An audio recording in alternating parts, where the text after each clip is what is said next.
Or are you going to wait until see what I say first? They're hearing all of it. This is episode number 178 of the Homeowner Show. Whether you're DIY or looking to hire, we're here to help you find the best information and options for you and your home. My name is Kevin Hackett, and here with me is Craig Williams. Hello, and welcome to the Homeowner Show. We are so glad that you could join us for another live episode. Very, very live. Here. Very live. Very live. Yeah, we're going to hear all the things from all the people that don't know we weren't on mute anymore. That's right. It's all good. And we'll just put it up that way. It was good. It was good. Yeah. Hey, you know, here we go. we gotta just let things roll naturally. That's here. right. Otherwise, it's going to be weird. But before we let them roll en natural, Yeah. you got to pay the bills. So pay the bills, Kev. All right. Well, first of all, this episode tonight brought to you by Sustained Growth Solutions, the number one best digital marketing agency in the world. Woo. Wow, that was Confirmed by CNN. That's exactly right. Look, we understand small businesses, large businesses, all of you. You got more things to worry about than trying to figure out how to take care of all your digital media, specifically where are you going to get your business from, lead generation, those types of things. We work with one contractor in an area. That's it. And so all the leads from Sustained Growth Solutions, they go straight to one contractor. I promise you, you're not going to find a better deal out there. Give them a call. Shoot them an email, info@sustainedgrowthsolutions.com. Go to their website. It's going to be awesome. Check them out. They're paying our bills right now. Fantastic. So, how about you? Episode is also brought to you by TermaSave. TermaSave is the only residential termite warranty company in the business, and they are operating right here in Texas. Every year, termites cause over $2 billion worth of damage on residential properties. So protect your property with a warranty from TermaSave. Because you have to. Because they're the only one. You're not going to find it anywhere else. So we're not going to call it a monopoly. No. Because it's not. Legally. Legally. That's but right. They will warranty your property against termites, which means that your treatment is completely covered if you ever have termites on your property. Send them a message, info@termasave.com, to get your home protected today. Perfect. Kev, we have some serious adventures coming up this week. Oh, my gosh. You have some adventures. Yes. I've, much to the glee of our guest, I've put on the calendar some adventure. Okay. Some adventure. An adventure. And adventure. Yeah. Which I am predicting is going to be a future episode. Okay. Oh, it will be. Yeah. Well, and mine will be too. I feel strong. So you're going through some home adventures. Yeah. I'm going through some. What's your home adventure? Well, so first of all, our friendly neighborhood roofer, or your friendly neighborhood roofer, I should say. I'm calling him ours because He's yours right now. Right now, Yes. Connor Mack's gonna be up on my roof tomorrow, putting a new one on, which is super exciting. Because insurance is paying for it. So there you go. That's fantastic. That's fantastic. Yes. But it's also going to be the newest roof on the MLS because coming on Thursday, we're putting our house up for sale. That's right. So send your offers in now. Good luck because we're not going private. I promise you that. There's way too many people out there for us to go private party right now. So, going up on Thursday, and we're just gonna maybe leave for the weekend because it might get crazy. There's gonna be fights in the front yard. Oh my goodness. Although, our friend who was on, was it last week or the week before, Freddie? 2 weeks ago. 2 weeks ago. He put up a post, I think it was yesterday or the day before, and it said, buying a house in 2022 is going to feel like a bargain compared to 2023. Mm-hmm. And I'm like, let's find out. Let's find out. So I'm gonna roll those dice. Yeah, I don't know. We'll see what happens. Listed there. They have a house in our neighborhood, and she listed her house last week, and she's already got a couple over asking price. Yeah. In Cape Conroe. Yeah. No, I don't want to jinx anything, but I mean, we've only told just a couple of people. This is the weirdest thing ever. We've told like 2 people that aren't like family or friends, right? For specific reasons that we were selling our house, and both of them have made us an offer. Wow. I'm like, oh my gosh. I was like, this could get weird. Yeah, So, right. We'll throw it in the bucket. yeah. So I don't know. We'll see what happens. But there's a lot going on this week for me. Plus, I mean, I gotta pay my own bills. I don't have a Sustained Growth Solutions, just kind of paying my bills. Exactly. So I got to figure all that out, and I got a job and kids and all those sorts of things. But you, on the other hand, you've got an adventure that you've been planning for well over a year. Which one are you talking about? I don't know. Let's find out what yours is. What's your I've adventure? only found about this one last week. Tell us. The pool table. Oh, gosh. I'm involved. That's right. That's what I said. We have an adventure on the calendar. That's right. Kevin and I are going to move a full-size pool table. But, hey, look. Without any dollies, just these bubbies are right there. That's right. Bam. Just those, not me.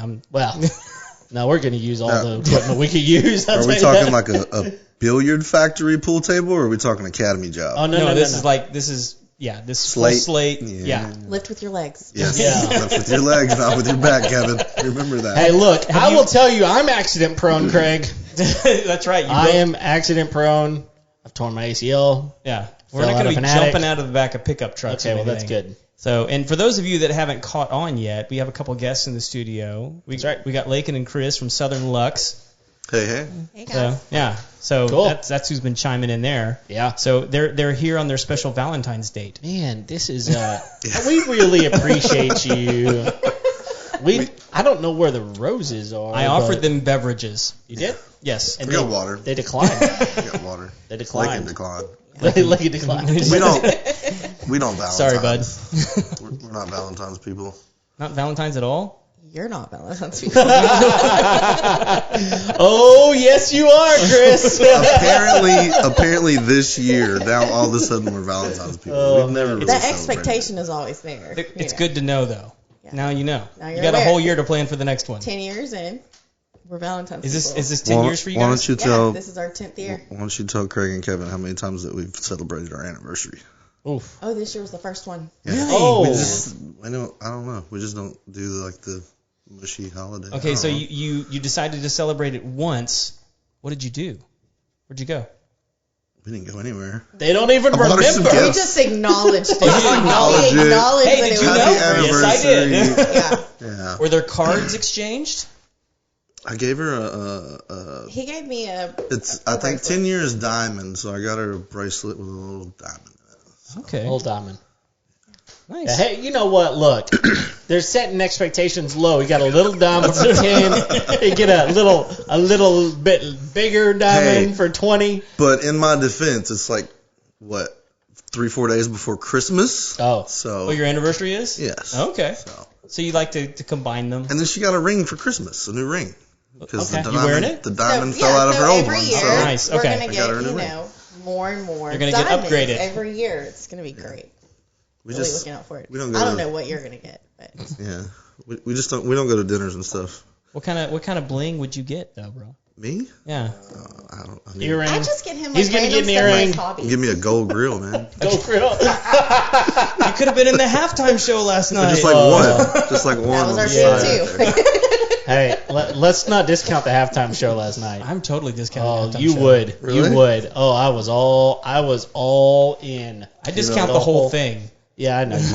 Yeah, I didn't even watch the game. See? So. Man, I'm that guy that not only was all in during the halftime show, I've watched it 2 or 3 times since After. then, because it was that good in my opinion. Except that weird dude in the middle, Kendrick Kendrick Lamar. Lamar. Who knows him?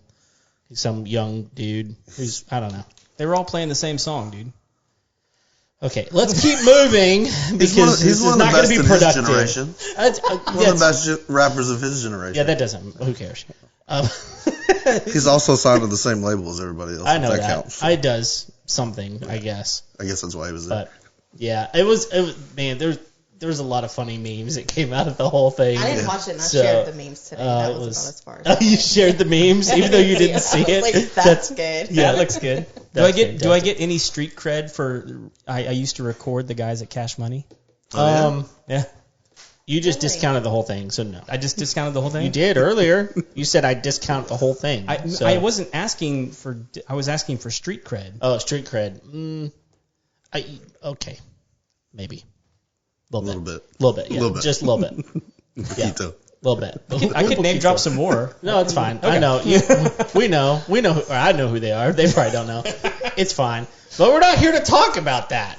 We could talk about it for a long time, y'all. I'm not going to lie. You're discounting me. Well, you discounted yourself. Is that where the word dis comes from? No. Disrespect, Chris, man. Chris, you're disrespecting them. Chris, you're the closest. Could you just give him a little backhand? Are you giving him street cred because he's got a hoodie on? Well, yeah. Okay. And it's Chris, and he does have street cred. Okay. I do have street cred.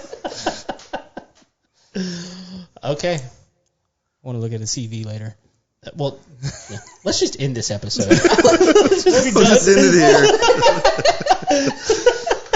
All right, fellas. Thank you for being here. The Final Four. That's good. That's good. Yeah, that's good. So, what do y'all do? Like, why are y'all even here? For real. So, Street cred. Yeah, the street cred. If you came to the homeowner show for some street cred, I promise you, you're going to be very disappointed. This is going to be a different type of episode for you. So. right. But So, you do cool things. We are we own a general contracting company. We build barndominiums, we custom houses, remodels. I've been on the show before with my previous company, but we've grown in leaps and bounds since then. Nice. So what? Okay, so at this point, so you've got a new business. What is your absolute favorite thing to work on? I mean, as a contractor, if I could tell you, you could have this job, this type of job for the rest of your career, what would it be? New construction. New construction. Anything new construction at this point. It's Okay. so much easier. Yeah. It's a lot less headache. Yeah. A lot less uh-ohs and whoopsies and mess-ups and What makes less it, variables. What makes it have less headaches? I mean, is it because the customer can look at it and go, I want this, this, and that, and you can actually deliver that because you're building it from the ground up? Or because like on an existing construction, they might have some expectations that you might not be able to do. It makes it easier, just the calendar. Calendar. It really does. It's if you plan it right, you can basically plan the entire job out week to week with pretty much no hitches, other than weather, things like that you can't really control. But you just don't have as many variables. I mean, there's not very many things that can go wrong. There's a lot more things that can go wrong in a remodel than on a new construction. I mean, because there's things there that you just don't know until you open the wall up. Exactly. For example. Oh, okay. Okay. For example, this is a very small example, but just something that just recently happened. We are working on someone's house, and they have a fully painted brick fireplace. They wanted to strip the fireplace. Well, guess what? That fireplace is not stripping. So, what are we doing, Chris? Oh, now we're painting it. We're gonna Painting it again? No. But it's like on this one particular house. I mean, this home was built in the late 1960s, 70s, and we're pretty much gutting it and starting from scratch. The house has been sitting empty since Harvey. Oh my gosh. Yeah, it flooded. It's in River Plantation. I think I know the house. Yeah. I think I know that. It's been for sale for a while? No, it hasn't been. The same people still own it? Yeah. Then it transferred throughout the family. So the son got it from the I got dad. you. So, but yeah, it's been sitting empty for, like I said, 4 years? 4 or 5. Yeah, it's been sitting empty. How do you typically try and get paint off of brick? Just stripper. Stripper? Just you wouldn't like sandblast it or something? I mean, you could. Yeah. It's definitely an option if you want it off that bad. Do you want it? I mean, I can do anything you want to do if you want to spend the money. You know what I mean? Anything's possible with the right budget. And there's your golden ticket. At the end of the day, but how much money do you really want to spend on a 40-year-old fireplace? Right. Or should we just paint it black and call it a day? Or take it all down and start from scratch. I mean, we've done that as well. We took the entire fireplace out. Just taking all the brick out and floor to ceiling. But this one you just decided to paint it a different color? Yeah, like I say, I was hoping. Faux brick? No, I was hoping going into it.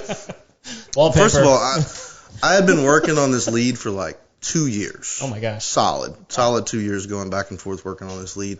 But when I originally looked at it, I figured it was like anything else. Somebody, homeowner, did it, and they didn't do it right. So I was thinking, it's probably just latex paint on top of the brick, put a little stripper on it, and get it right off. Well, whoever painted it did it right. They used block sealer. So they put their block sealer down first, and then they put their paint on top. So when I went to strip it, it's not hardly stripping any. It strips off the paint. It is not stripping off the block sealer whatsoever. Right, yeah. I mean, like you say, you could take a wire wheel to it or sandblast it or whatever, but it's going to take forever. Exactly. Yeah. And the expense just isn't worth it. Why not do something cool with it? Like, how many times have you seen a matte black fireplace in a house? Ooh, it's gonna look sweet. So then you can put chalk all over it. No, not the chalk paint. Not the chalk paint. They don't Not have the any chalk paint. kids. Not the So. chalk paint. No chalk paint. We're going matte black with a cedar, raw cedar mantle. So, Oh, nice. yeah, That'll look cool. Yeah, well. And then we have black countertops in the kitchen with a smoky glass backsplash, and then a black walnut island. So Wow. it's all going to tie together really So well. are the cabinets white or So- what color? The wall cabinets are white. The island is actually going to be an espresso, the espresso is almost black, it's real dark. And then we've got like a breakfast nook that's going to be in like a modern gray, a coffee station that's going to be the same white as the kitchen wall cabinet. So, we have a lot going on in that house. Cool. It's going to be really cool. We're excited about it. Yeah. So we've been working on it for a while. So design was like 4 months ago. Yeah, I did the design for them last year. Okay. Actually, I think it's been longer than that since I did the design. It was like 2 or 3 months before they even came in. I already knew the lead was closed at that point, so I just went ahead and did the design months ago. Probably been a solid year since we did the design and everything. Wow. I saw something today I wanted to ask you guys about because I'd never seen it before. I was in a master bath, and it had kind of like an off-white and brown swirled granite countertops. Mm-hmm. But as I walked in, I was like, it looks like the countertops are glowing. And I'm like, really? And so like I started turning off all the lights switches, and sure enough, I could turn the lights, like the countertops themselves were glowing. Like they had a light switch on them. And so like I turned on the lights on the bathroom, and you could literally see the countertops glowing. Is it like that product Was it that we epoxy? were looking at where they did lighting underneath the countertops? Yeah, Is that epoxy though? In order to make that happen? I haven't dived that deep yet. Because I've actually seen a really, really cool video of a guy who made a marble type look on it was a countertop that has no granite, no marble, nothing in it. But he just poured layer after layer of epoxy on it, and he did it in such a way that you could light it from the underside if you wanted to. In fact, he did. But it was all just done with epoxy. But the way he did it, the way he swirled things, it looks like some of it's like a marble. It's really, really cool. But who knows how much something like that would wind up costing? Right. I mean, completely custom. Yeah, the amount of time. The amount of it takes. time that the epoxy itself is not So super yes, cheap. it was glowing. Yeah, it was. Probably It was. was, I mean, like yeah. it was literally like a light but like it was weird. I mean, it looked cool. Right. And I would also, I would be this is a client of mine, and like, I'd be very surprised if it was epoxy. Like, they would probably think like, how dare you try and put epoxy in my house? What we were looking at was actual countertop that was lit from underneath. Yeah, so I'm sure It's probably just astronomical a certain to color, certain granite. Certain granite from a certain yard probably has enough transparency to it to be able to The backlight light's it. bright enough it can come through. Yeah. It would seem like that would make like the countertop like hot almost. If the light's bright enough. LEDs. I guess LEDs that are bright enough, I guess, could do it. But it was cool. But I was like, I've never seen that before. I have to ask my countertop guy Yeah, let's. if he knows anything Well, about that's like it. the countertops that we were looking at where the cooktops are built into the countertops. They've got like the heating elements inside of the countertops. I have seen so those. That's really cool. Those too. are cool. Yes. Because There's all kinds you can of do like stuff. induction, you can do gas, you can do. I've seen those. Well, no. This is an induction top. Like you don't see anything. It looks like just a slab of granite, and you just set your pot right on it, right on top of the granite, and it's got an induction element underneath it. So how do you know where to put the pot? That's what I'm saying. That should be super Well, dangerous. I mean, like I'm sure once you get used to it, you kind of know Okay. where it's at. Like, it's not like the whole countertop is one big And I'm sure there's deal. safety on it to where you can just go over there and like burn your hand off. I'll have to send you the link. It's pretty neat. I want to see that. It's really neat, and it's really not that expensive either in the grand scheme of things. Really? If you're doing something custom, I want to say one of the units they're like $2,500, $3,000. Now, what it would take for on the fabrication side, That's a different story. I haven't gotten that far yet. But as far as the unit itself, they have a 4-burner and a 2-burner. Okay. And they look really cool. The ones I've seen are like little metal risers that you install on granite. Yeah. That you can do as induction or gas. I guess you could do electric. I don't know what you'd want to at that point, but like it's Right. intended to like make the countertop cleaner, easier to clean, and it just kind of gives it like a cool look, like one solid countertop, and Right. there's your cooking area. Mm-hmm. So those are the ones, but I haven't seen that. I want to check that out. Yeah.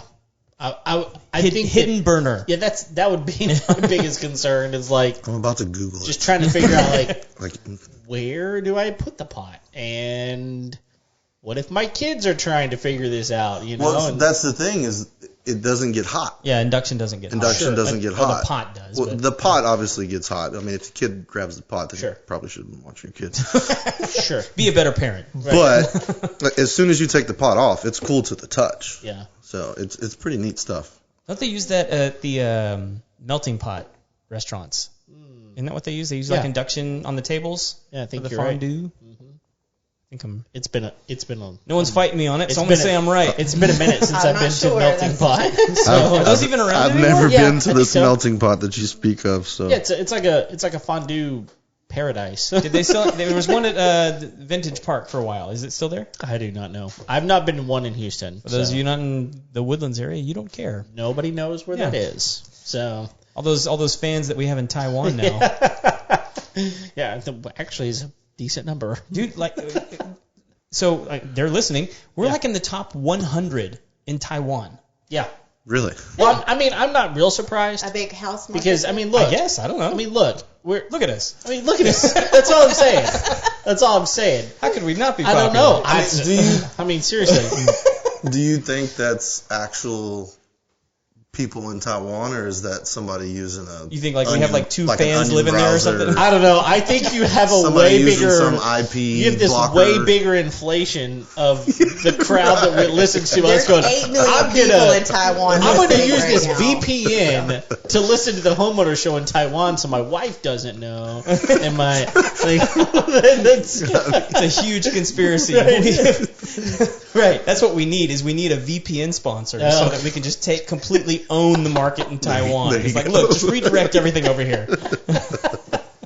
All of our fans, We've Okay. only, right over there. We've only Chris, digressed a little bit here. Chris, yeah, stick to Barndominiums, man. Like, My bad, man. My bad.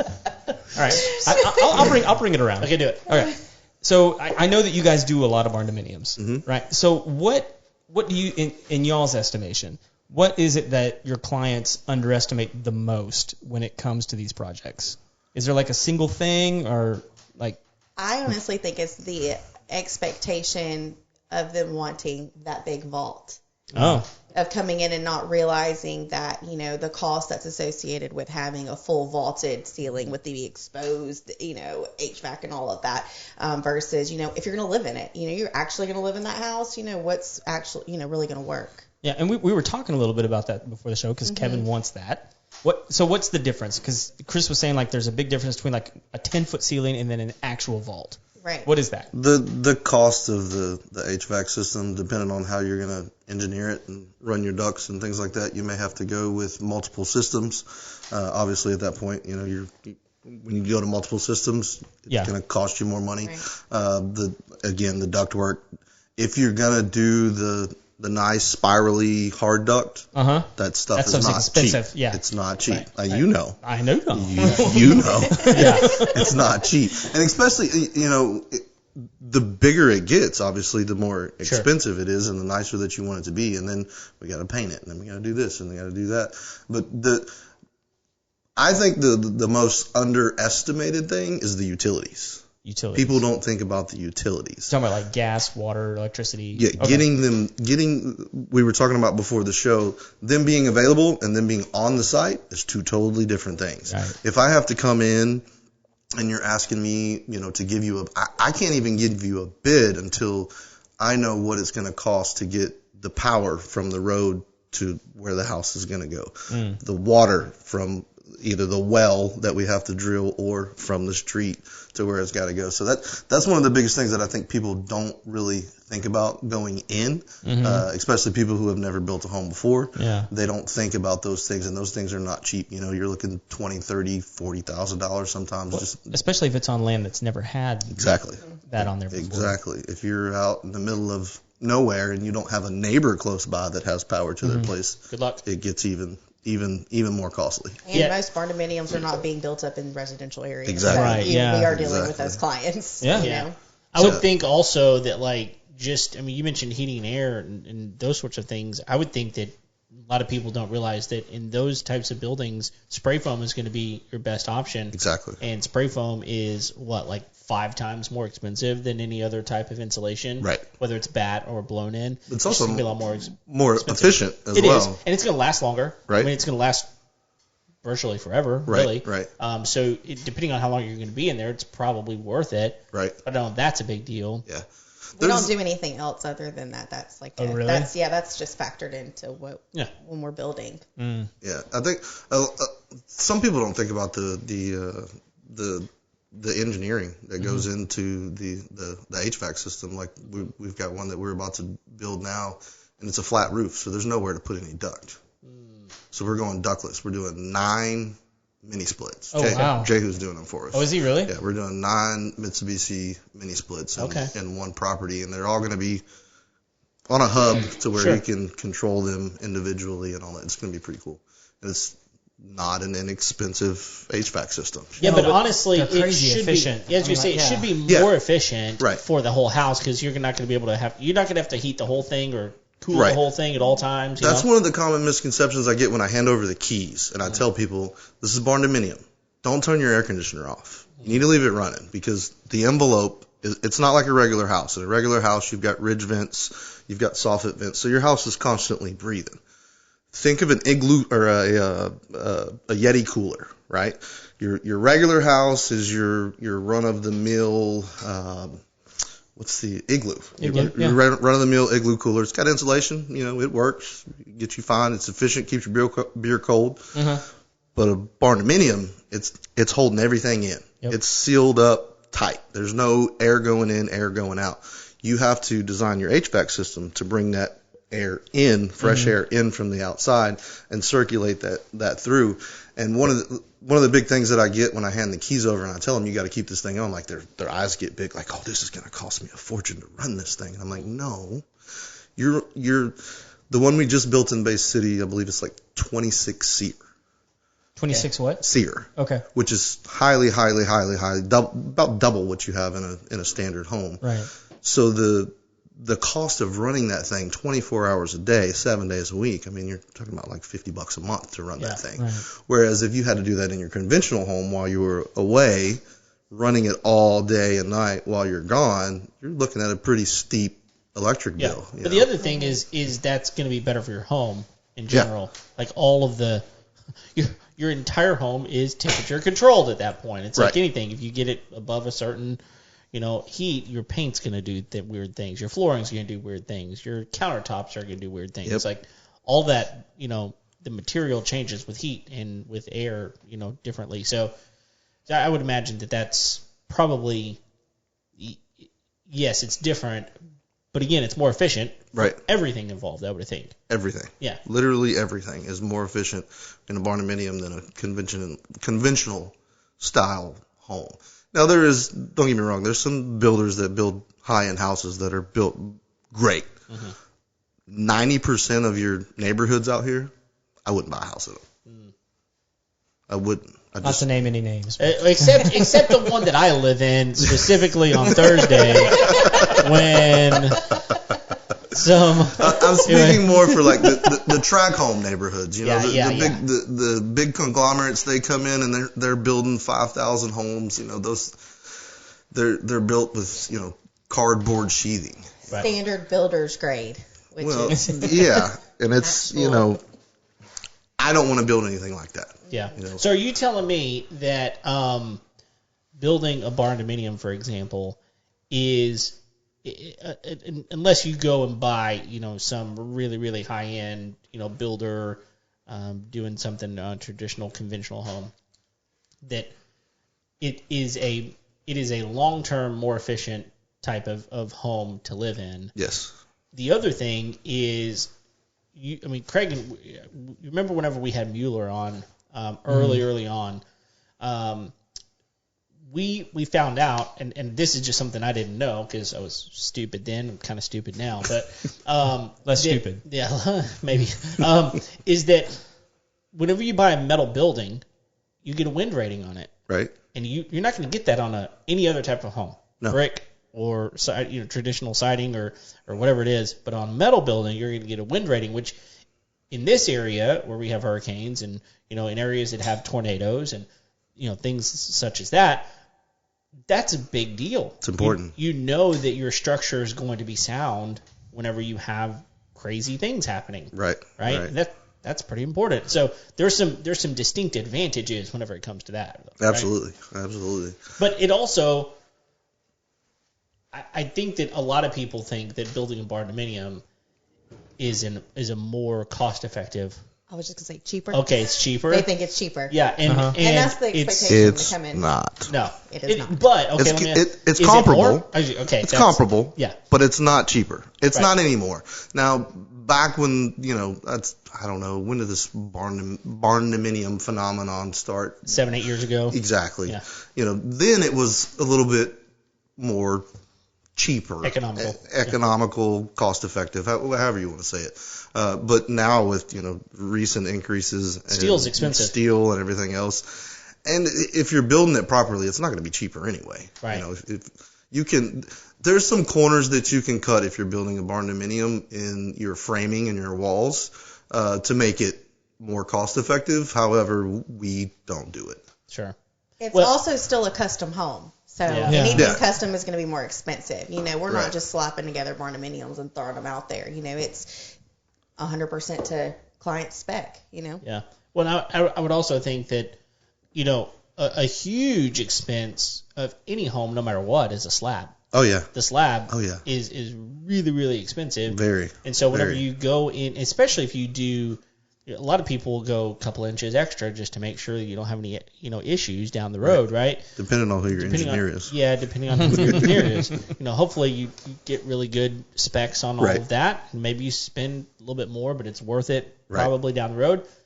And it doesn't matter if you're building a barndominium or a regular home or, I was talking to someone and said, well, what if you built like two different kinds or whatever versus what if you built like a barn, for example, that had a barndominium home on it? And the person I was talking to was saying, well, it wouldn't really be that much less expensive to do it that way than to build them separate from each other because the slab is the same size. Then that's a huge part of the build itself is the amount of concrete that goes into that thing. Yeah, you're going to share one wall, Right. but at the end of the day, the slab is stupid expensive. Yeah. I think normally people think, when they think slab and they think concrete, they think, oh, yeah, patio, 4-inch thick, it should be $5 a square foot. No. Yeah. No. Especially with bigger buildings, the bigger building you go and then what we put inside of them, that's going to determine how much the concrete is going to cost.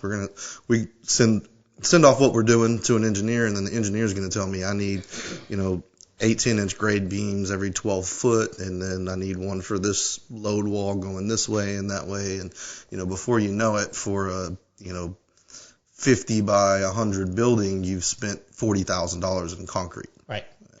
Yeah. Do they typically use the same kind of slab for every building, or are they using different kinds? What do you mean? So like a floating slab or like a footed, you know what I mean? There's different kinds. It just geographics. Okay. Geographics That changes is going to determine, and and whoever you send your drawings to, whatever engineer, there's soil reports. What does the soil report say has to happen? There's a lot of factors. Around here, they typically use the same kind of slab. Yeah. Every time. What are they? What kind of slab is it? Just your standard rebar slab. Okay. We don't do anything crazy, unless the engineer calls for it. Right. I do what the engineer tells me to do. So basically, where our expertise comes into the design and that kind of thing. Right. I leave everything else to the. I leave that up to the engineer for sure. to tell me, hey, this is what we need. You could go without using an engineer, but why? Exactly. I mean, honestly, it's pay the money. It's like one of those deals where people are like, I don't want to pay for an architect. And it's like, do you realize an architect for most homes it costs about $1,500? Yeah. Yeah. And you're telling me that you don't want to spend $1,500 when you're about to spend $450,000 on a home to make sure that everything's the way that it needs to be. Like that's a drop in the bucket. Right. To make sure that cut a corner on the tile that you buy. Don't cut a corner on your architect or your engineer. Yeah, and I don't know, I don't know how much engineers cost, but they're, again, it's not going to be. You're not far off. I mean, it's not terrible. It's a couple bucks a square foot. Okay. About $2 a square foot. I mean, seriously, that's not bad at all. I mean, yeah, no. Because at the end of the day, you know what you're getting is if you're using the right engineer. Yeah. You're getting something that's really high quality. And as the builder, that's the only safety net that I have. Mm-hmm. If I go and I build and I don't have an engineer stamp on it and something happens, I'm on the hook for it. Right. My business is on. I mean, we're an LLC, but still, our business is on the hook for it.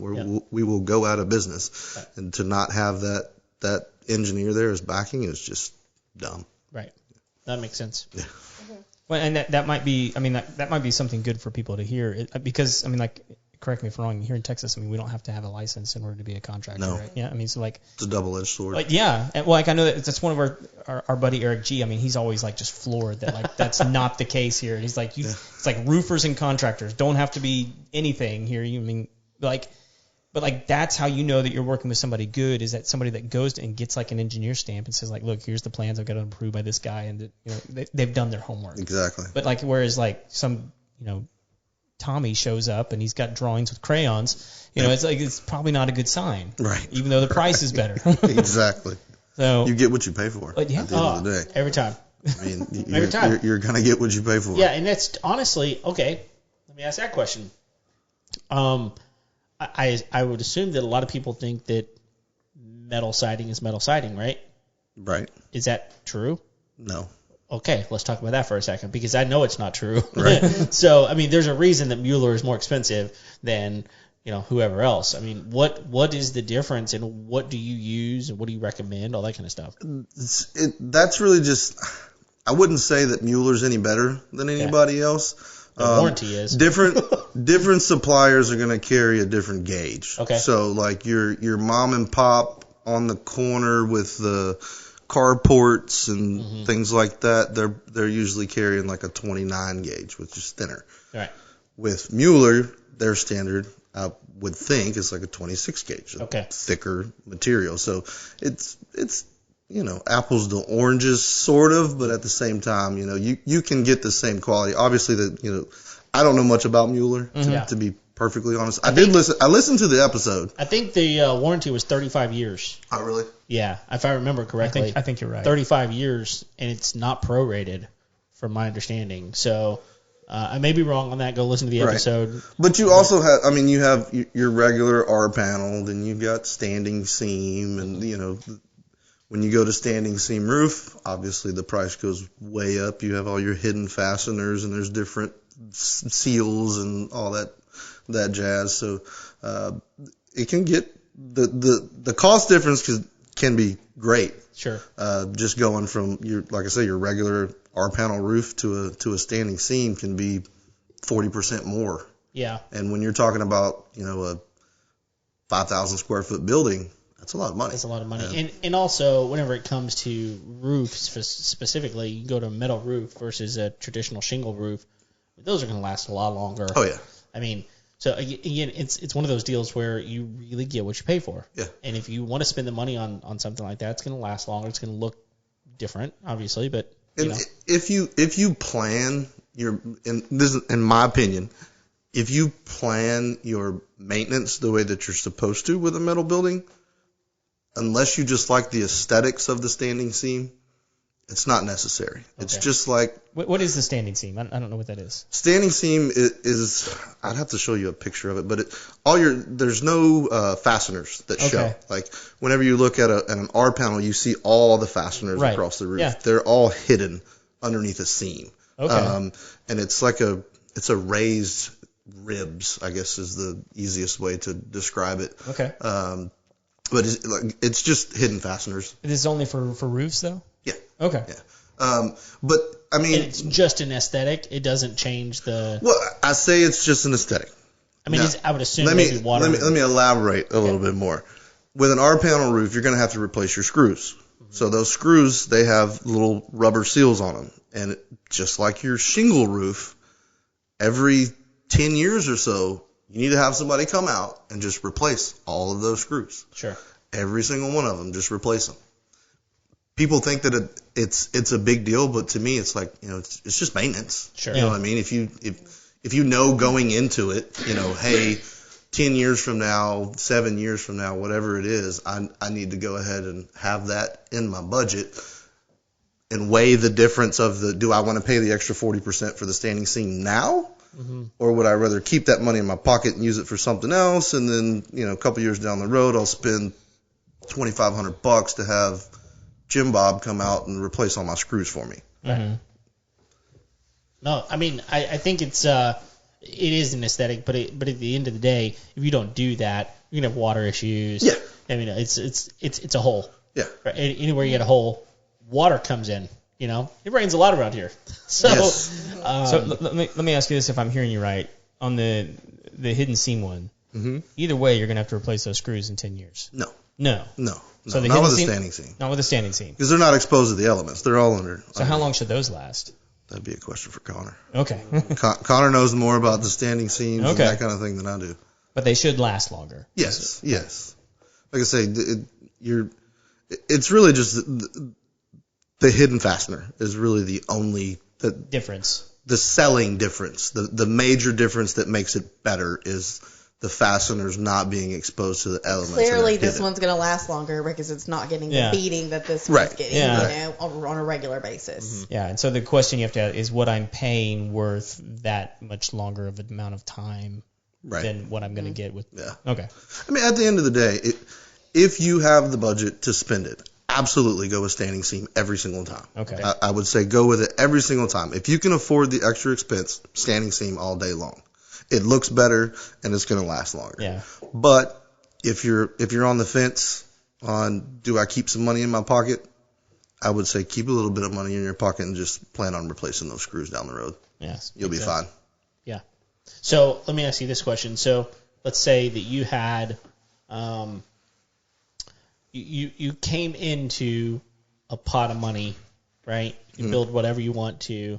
You had the opportunity for your own home, your family, to build a conventional, traditional home, or to build a barndominium. Which would you go with? Barndo all day. Okay. All day long. Okay, so let me ask you this. Is it the same for you? Yeah. Yeah? It is. Okay. Mm-hmm. Okay. There's so much. The possibilities are endless. Yeah. I mean. Not to start a fight, but that could be interesting. No, we actually really agree on, we both kind of have a modern taste. Yeah. Okay. I mean, that's more of our element. I like the lines. flat roof look. Okay. And that's just what we gravitate towards. So Modern, I like drama.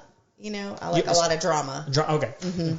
Yeah, so because I think that there could very easily be said that more men probably gravitate toward a barndominium style. Probably. Just because it's that rough. It's got a utility to it. Yeah, it does. And more women are probably gonna, gravitate toward, I don't know, something different. The Tuscan Riviera. Exactly. And so, the Victorian home or whatever.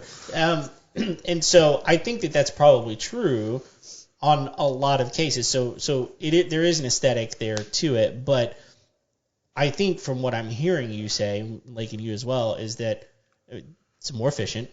It's going to last longer. Your maintenance overall is going to be lower. Minimal. I mean, you're not replacing insulation. You're not replacing your roof as often. You're not replacing, the siding that rotted. Or you're not going to, all these things are things you're not going to have to worry about. Your HVAC is going to work less. Right. Even though it's working all the time, as you said, it's not going to work as hard. Right. To keep things cool. All those sorts of things.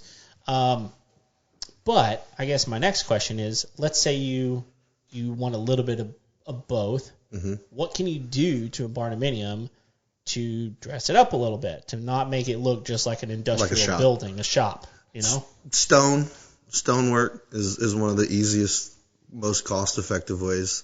And there's also the option to, instead of putting instead of I lost my train of thought. Completely lost my train of thought. We're on stonework, cost-effective. Help him out, Well, Laken. I was there with you. Yeah, I mean, ahead. it doesn't just have to be a rectangular building. Okay. Oh, okay. You know what I mean? You can design that home with money. With money, you can design that house however you want it, with whatever features that you would like to add. I feel like personally, it's something because I do all the interior design stuff and help with the exterior. I tell everyone, like, it's a matter of personal choice. I personally feel like the possibilities are endless. The way you dress it up, interior and exterior, is there's just so much that you can do. I mean, of course, you can do that with a standard traditional home as well, but we like a modern feel, and there's just so much that a barndominium offers with that, with that feel. Yeah. And, yes, stone and elevation changes are the most common. Yeah. Okay. Taking a 12 by 12 building, essentially just shoving it on this corner, or taking one and turning it opposite ways and just kind of linking everything together. Sure. And like I said, you could do, a 20-foot sides in your living room section, and then your bedroom sides where all your rooms and stuff are going to be. You might do a 16-foot side there. That way you have the elevation changes in the roof that make it look more like a house and not so much like a shop industrial. Yeah. Well, and I would assume that remodeling is a lot easier on a barndominium because everything's hanging, right? Right. Everything's hanging, Yep. and I know that probably sounds weird to some people, but you're not building from the ground up; you're building from the ceiling down. Correct. Right.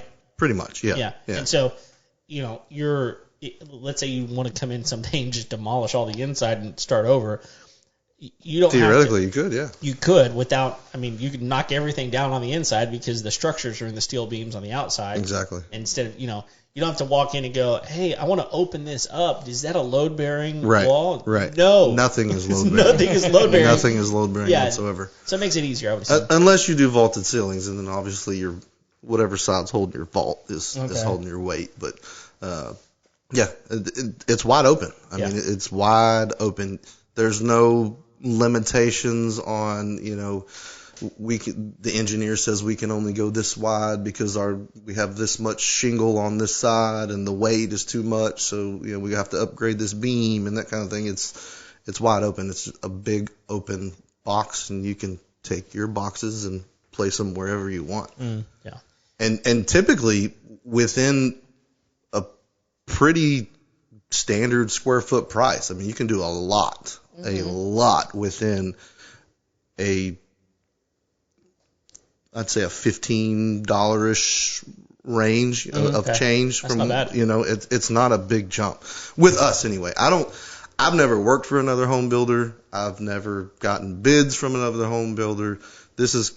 Our systems are completely our systems that we have created on our own.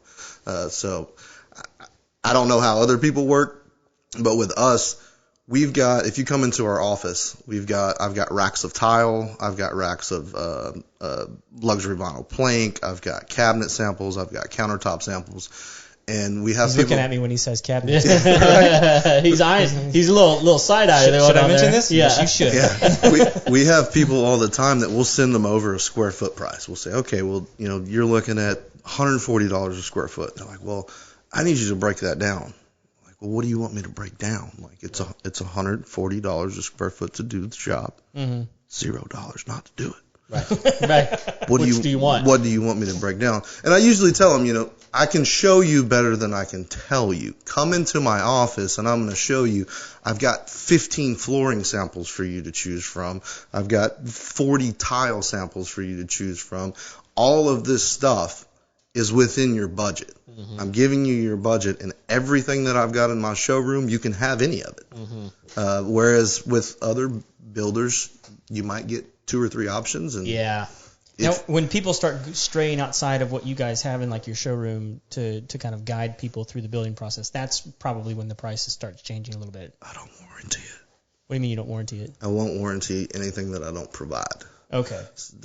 That's the way that I deter people from going outside of what we have. So if they're like, listen, I want this little bitty bead tile on the wall in the shower or something. Right. Like, I will find them something comparable. Gotcha. Okay. Within our stuff. But we typically tell people that if I don't supply it, I don't want to warranty it, just because I don't know where it came from. Right. Like, I've never worked with whatever, Ceramic Tile of America or whatever. Like, I've never worked with this company. I don't know what their warranties are. This also isn't our first year in business. So, I mean, people don't understand the hoops that we've jumped through before that we no longer can jump through before. I can't send Chris to 3 different Home Depots to try to go find your tile for you. You know what I mean? Because they didn't have enough in stock here and there. And we've done all of that. Yeah. It's not worth it. It's not worth it. At the end of the day, it's not worth it. And I had a couple of interesting discussions with the people. Everybody loves floor and decor. Mm-hmm. They've got those products that say they have warranties. But if you actually go in and talk to the people at Floor and Decor, they will flat out tell you, well,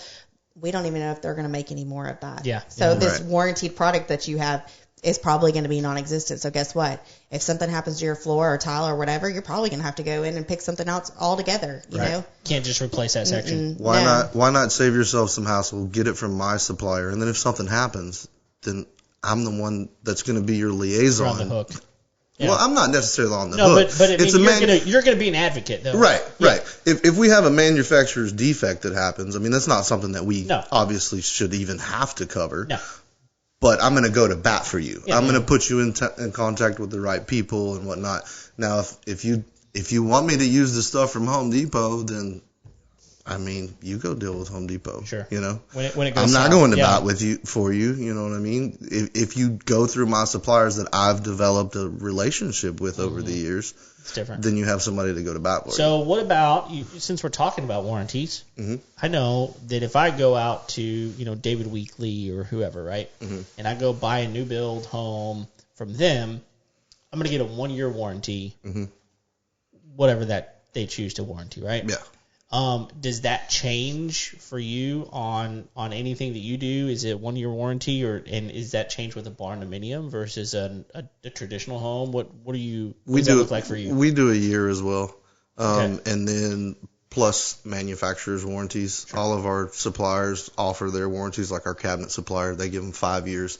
So basically, if it breaks within a year, call me. I'll come out, fix it for free. Sure. No big deal. If it breaks after that year, I'll put you in the right channel with the manufacturer. The manufacturer will contact me. I'll get the parts from them, and then we'll charge you a trip fee to come out and fix it or whatever. But if you do it right the first time. Yeah. If you do it right the first time, you don't have to worry about it. That's huge. We have, we get calls, but it's never for anything major. It's never, we've never had anybody call and say, hey, I got 3 foot of water in my house. Right. Get here now, It's usually minor stuff. Hey, the knob fell off the shower. It was loose. The hinge on the cabinet's loose. Right. Things like that. Warranties are subjective. Yes, they are. They're subjective. Yeah. Well, they have to be. I mean, you're talking about 2,400 square foot maybe of a home. Right. That has countless pieces in it. Yeah. Right. Yeah. At some point, something may fail. Right. And it just does. Yeah. Over time, everything does. One of my biggest negatives to the business, but positive to the customers, is my ability to say, redo it. Rip it out, redo it. That doesn't look good. I don't care what it costs. Rip it out, redo it. I might have seen Chris walk into a remodel unhappy with a shower in just go ahead and knock off a piece of it himself, and then we're going to have somebody come back out and fix it that day. Gosh. I've Yeah. literally taken a hammer to an entire shower. Yeah. Wow. Walked just in to installed. inspect it, and it's not going to work. Looks like crap. Redo it. Wow. So, hey, did you guys see that crazy contractor video this last week? Yeah. Yes. Oh, which one?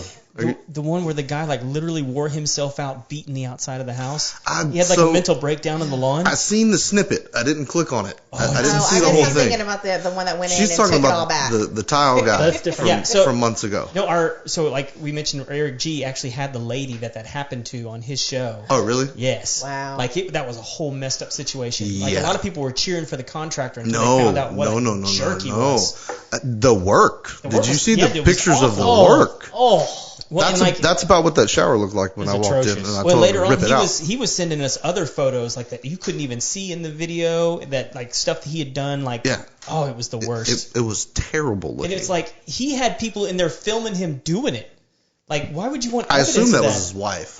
Who knows? I think I'm just thinking here out loud, but that's one of the benefits to having, yes, we're a home builder, but even like a general contractor in general, like if you're a good one, you're always looking out for your client.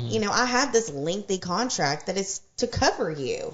It's not just covering me. Yeah. It's making sure that you're getting what you're paid for. We've got you on a schedule. You're getting the product that you're paying for, and it's been well looked out for. And taken care of like a baby before we hand it off to you. You know. Did he ask her if she had contracts with that guy? I don't remember. I don't either. That's the biggest thing, homeowner show listeners. Contracts. Do not do anything with anybody without a contract. It's not a clear contract. Exactly. Yeah. A clear, detailed contract of exactly what your expectations should be. Yeah. We get calls not as much anymore now that we're doing a lot of the larger scale stuff. But I hear it, I see it all the time. You don't get a contract, they screw up the work, then you're out tens of thousands of dollars, and there's nothing you can do about it because you didn't have a contract with the guy. I mean, like, how many COVID stories did we hear about people just getting absolutely screwed by people doing work in people's houses and things like that? Well, and a lot of Harvey times as well. Harvey After as well, Harvy, yeah. I mean, people were coming in from other states. Right. They were doing all kinds of Gypsy stuff. contractors. And then, Yep, the old gypsy contractors. Just like the guy that knocks on the door and happens to have some extra mulch. Yeah. Good luck. I have some free termites for you. That's what I was going to say. It's got some termites in it. I was trying to get rid of this. No, what was funny about the one that came, like that video dropped like the day after we did the episode last week. Yeah. And the whole spiel was the lady had hired the guy off of Home Advisor. Oh, yes. And it was I remember reading the caption now. It was like, this company claims to background check and criminal check and all this kind of stuff, and it's like this guy just flips out in someone's yard. Yeah. I can elaborate on that if y'all want to go into that. Criminal we you guys have used Home Advisor. Yes. Yeah, We have railed too. on them last week. I listened. I was listening. I wish y'all had a phone in so I could have phoned in and talked about my experience. Well, you feel free to share if you want to. I mean, I honestly had a positive experience in the beginning. Okay. In the beginning, I will say that it's not worth it for somebody who has developed somewhat of a business. It works for people that are new in the business and are hungry and just need a job. Yeah. They haven't dialed in their marketing. They haven't dialed in their pitches and everything else. It's great for somebody like that that's just starting out and doesn't know where to get leads, doesn't have any inclination on how to work Facebook ads and Google ads, and call Kevin and get him to do some work for him. Yeah.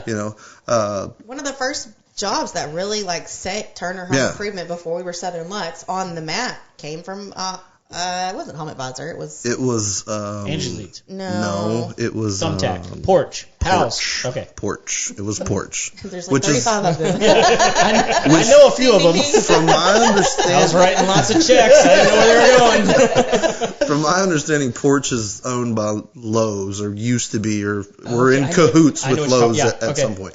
But I started out, when I didn't have any leads coming in through Facebook, and we've always kind of had Facebook dialed in and, had that lead funnel figured out with Facebook. Right.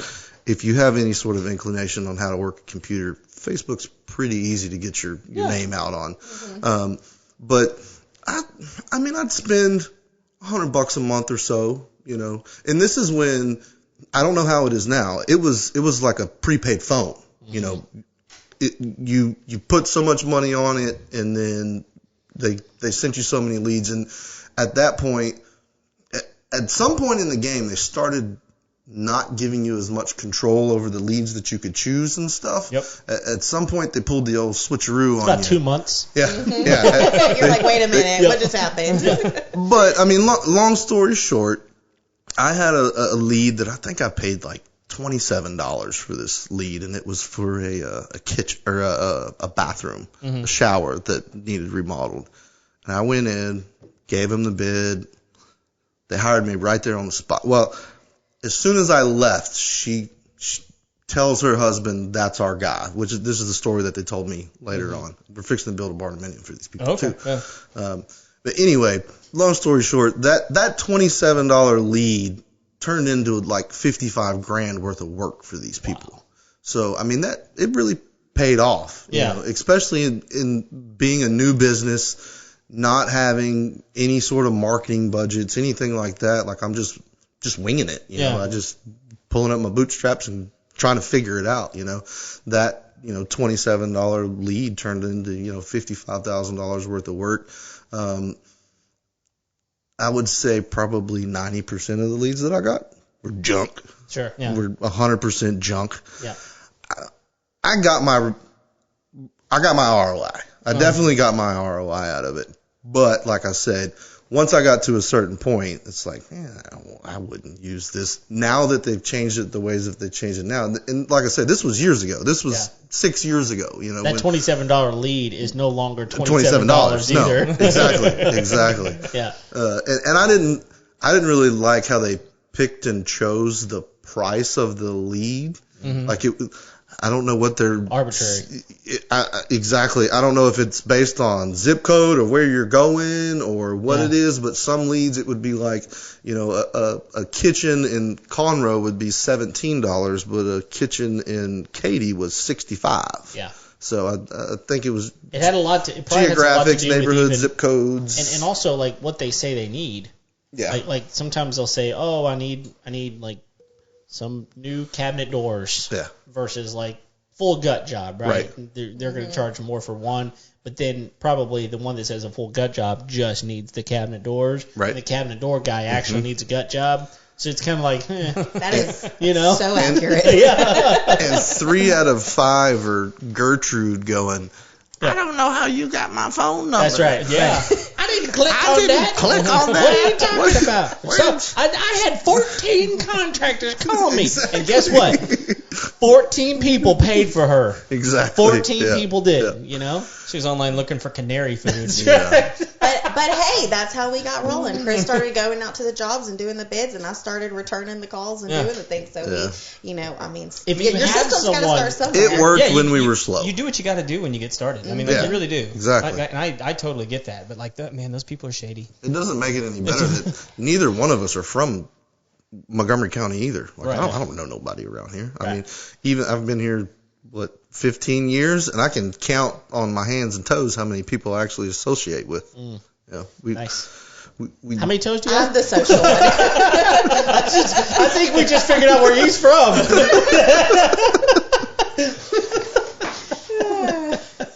We learned a lot in that little comment. Whatever it is, it's more than all my cousins. We just learned a lot from Craig, too. We're going to start talking about overalls here in a minute, I think. No, we're not. No, we're not. There's only one person here from the banjo state.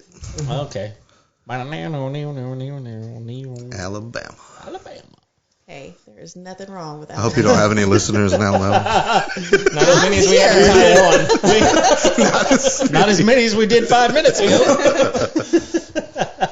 Well, I think that to be honest, it's such a movement. The Barndominium thing is a movement right now. Absolutely. And I think that's also, you know, one of those deals. It's kind of a fad. It's probably going to go away. But at the end of the day, like, I think what's interesting is the people that do get a Barndominium, they love them. Yeah.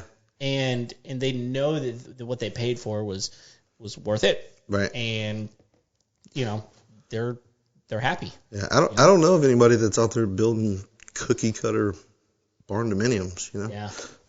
Everyone's custom. Yeah. I mean, there are people out there that offer floor plans. Sure. They have a set of floor plans. We don't do that. Yeah. We've talked about it, but Is that because it's just easier to say, like, here's a model, we can build this one for this much and move on with our Yes. I think we all enjoy the element of the design, putting it together ourselves. We're not limiting people as they come in. Right. When we started this business, we actually have partners, Jared and Jessica Veal.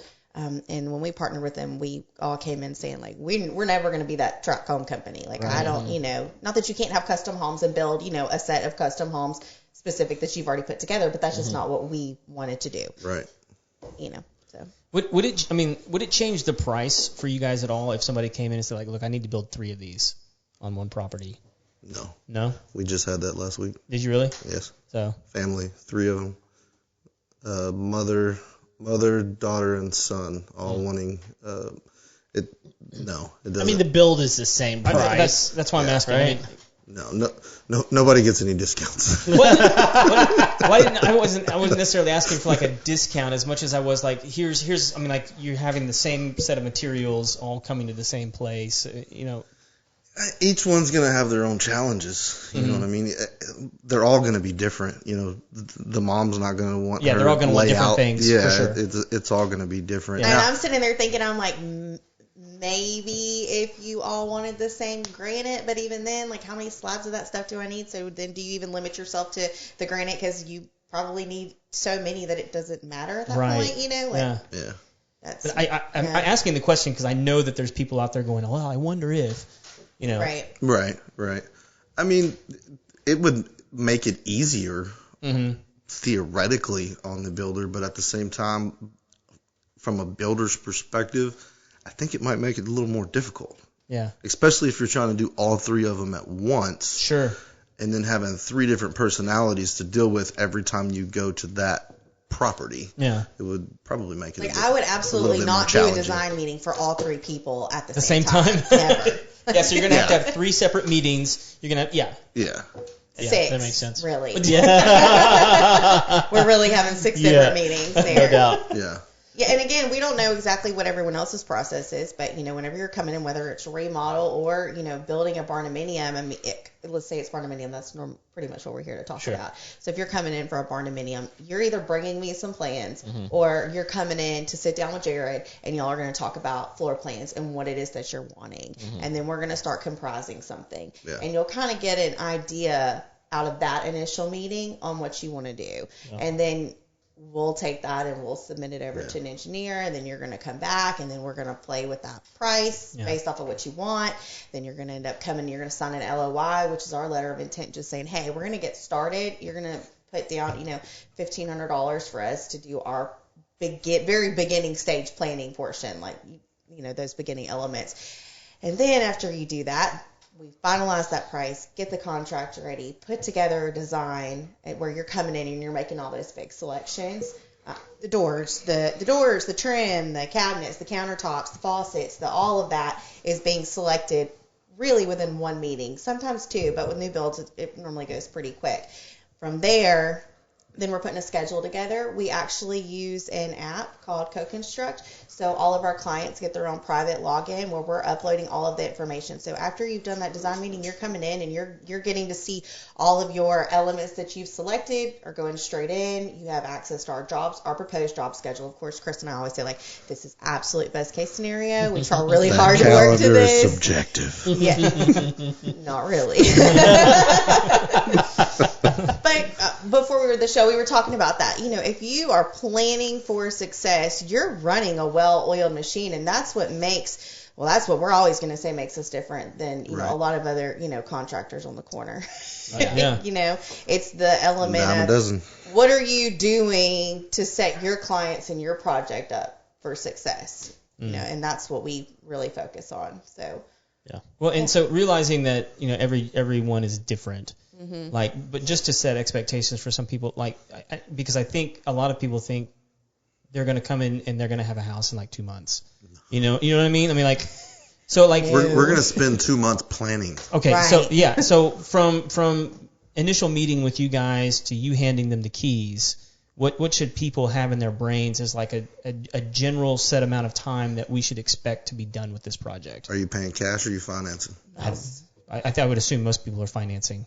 Okay, if you're financing, Has that been y'all's experience? Most people are financing. I mean, some, and then we're sending you to our lender to see what you can get approved for. Right. I would say we're 60-40. 60. Okay. 60 on the finance side, 40 on Okay, on the cash let's side. start with the finance. How long should we expect? And make it long. I mean, from very first phone call to the time that we're scratching the ground. If you have your... What do you mean by scratching the ground?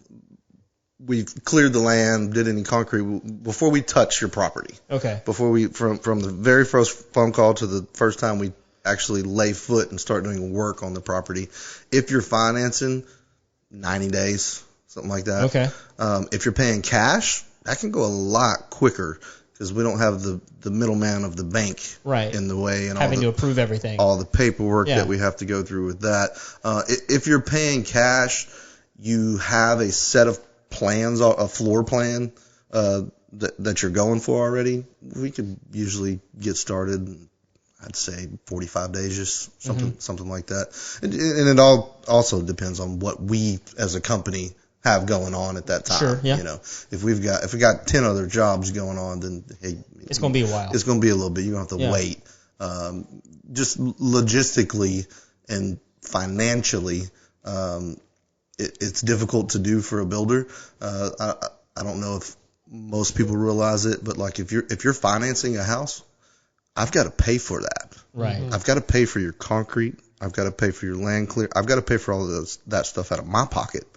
And then the bank reimburses me after they send an inspector out to make sure that the work has been completed and it's satisfactory. Yeah. Then you got to sign off on it. And the loan officer's got to sign off on it. I've got to sign off on it. So, you know, that turnaround time, there's a whole lot that not goes into every it. portion of home building operates on net 30s, especially for custom residential stuff. And not everybody knows what that means either, net 30. You're not getting the product and paying later. Right. Yeah. Right. Like we're not. You guys aren't doing it. You have to pay for it when it happens. Right. We are expensing out this portion of your project before I ever get any cash for it. Yeah. Right. Especially as a young business as we are, I don't have that option of D.R. Horton that I've got a $1 million charge account over at Builder's First Choice. You know, I've got 30 days and I've got 10 builds going on. I got to pay these bills quick. Well, and a lot of people don't realize some of these bigger companies. I mean, they're operating at like net 90. Yes. Yes. I mean, like that's insane. Exactly. Exactly. I mean, I can get a lot done when I don't have to pay for it until 90 days. Yeah. I've had many offers in the early stages of my business to work for bigger home builders and stuff, and I never would do it for that reason. I can't operate that way. I can't wait 90 days for my money. Yeah. I can't.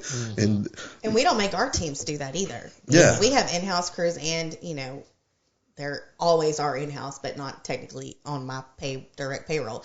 But we don't make them work that way either. Now we do lien releases with all of our subs, which is another big important part of our business.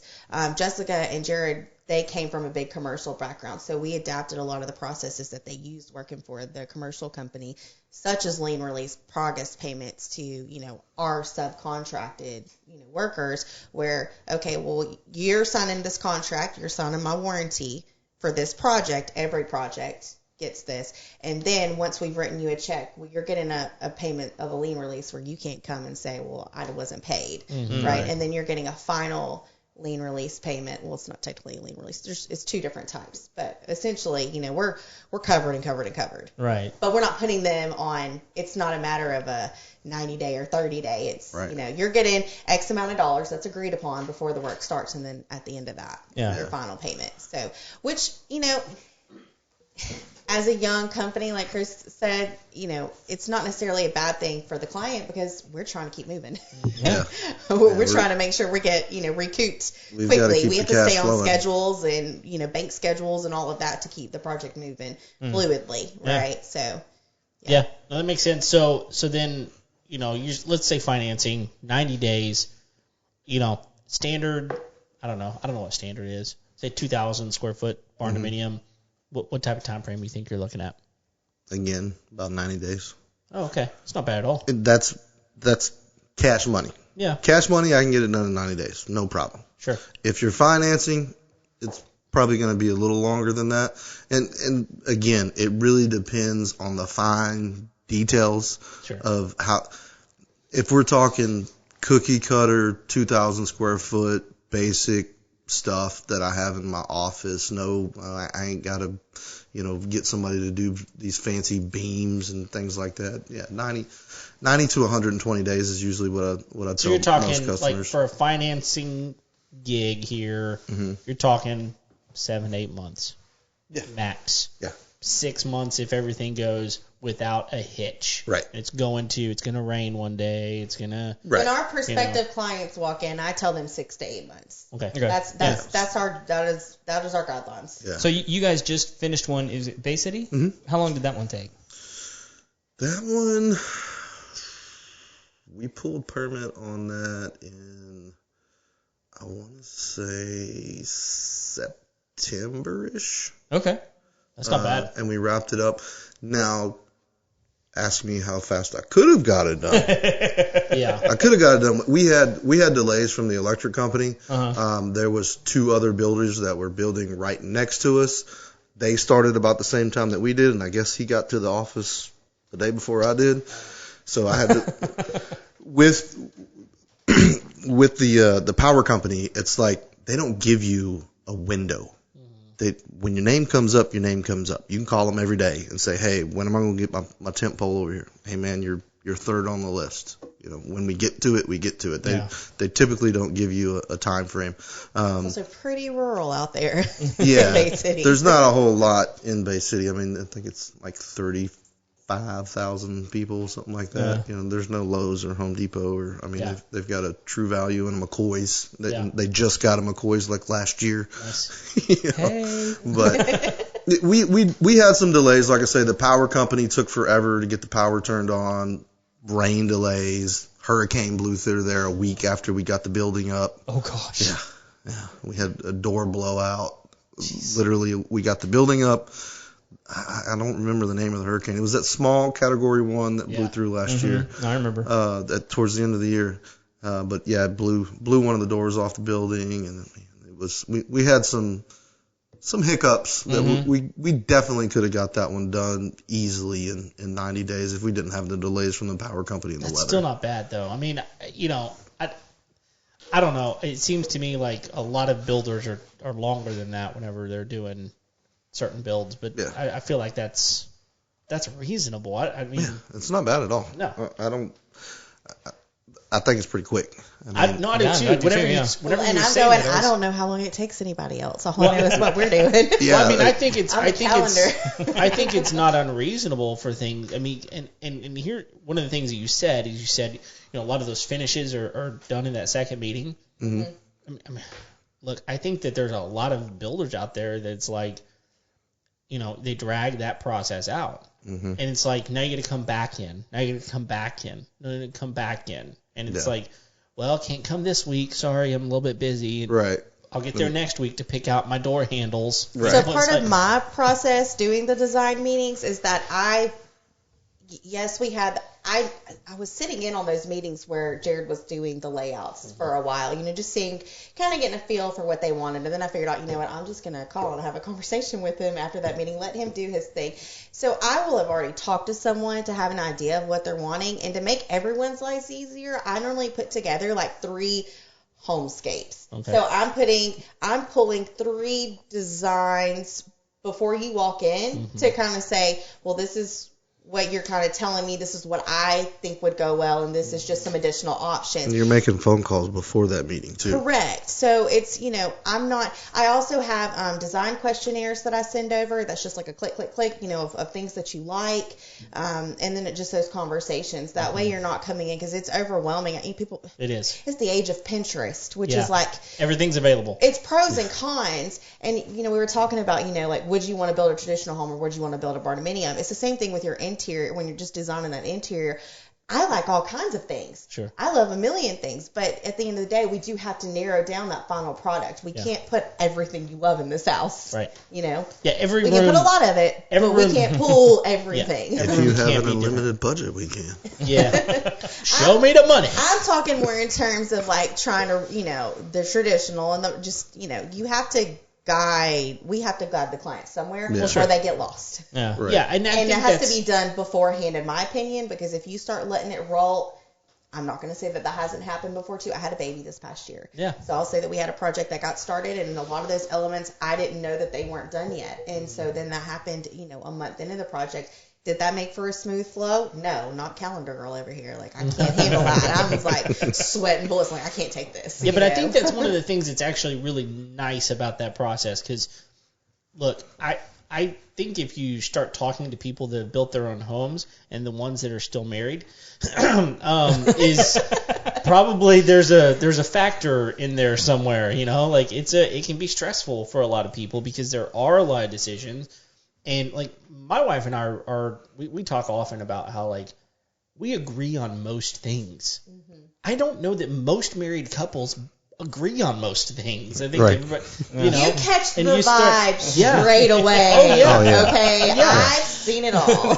No, I'm sure you have, and I think that once you get into that room where you're talking about all these things, it's like making a decision about these things. I mean, it can be very daunting and it can be challenging, and you know, you make a decision, then you second guess yourself and all these sorts of things, and so I think that.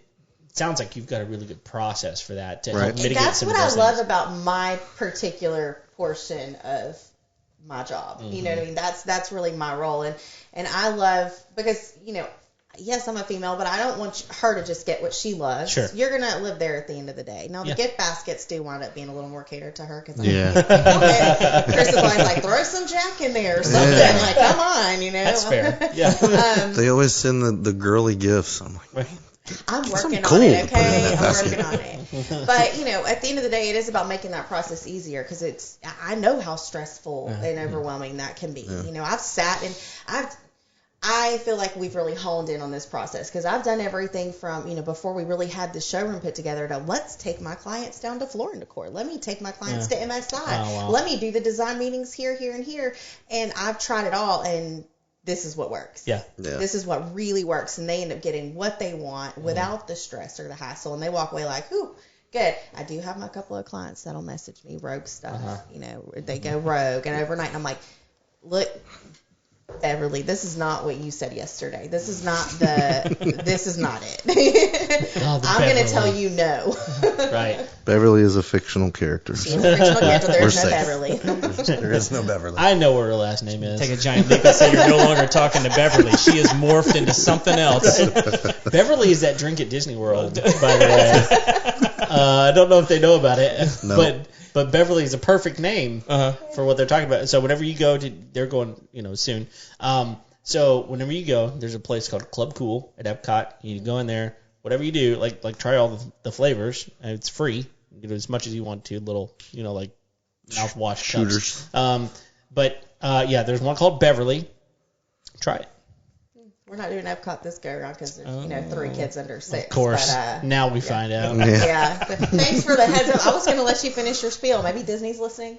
Oh, they are. They know. Maybe they'll throw you some tickets. Disney in Taiwan is here. Yeah. Taiwan Disneyland. They're a powerful juggernaut. They are. Mostly the Disney. Yeah. Hey, you know, they're a top 20 company. They are what they are. So.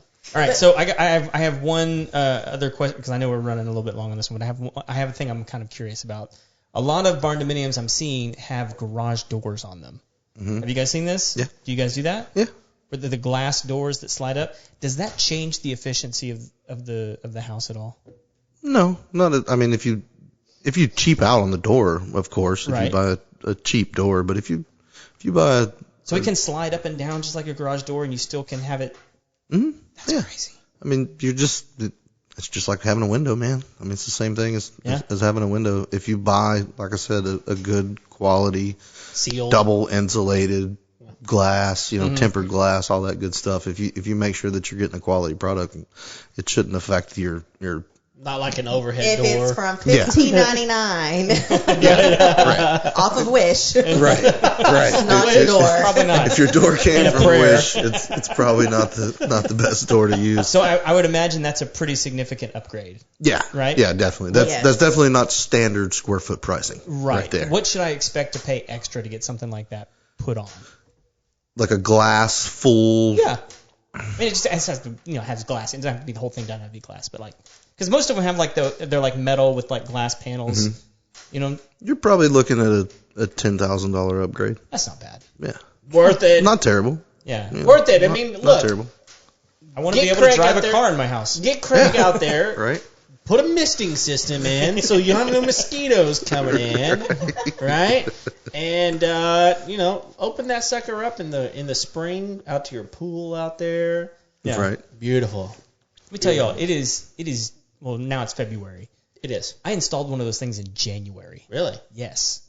That's that? nuts. A misting Because they were system. you're having misting they were having Yes. issues. No, here's the thing. If you wait until spring, Yeah. Too late. Too late. good luck. Yeah. Yeah. Oh, you mean they're out now? There are some out now. Yeah. I know there are. It depends on the time of day.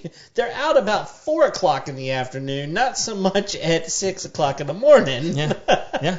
It's nuts. So Well, do y'all have any more questions about Barndominiums?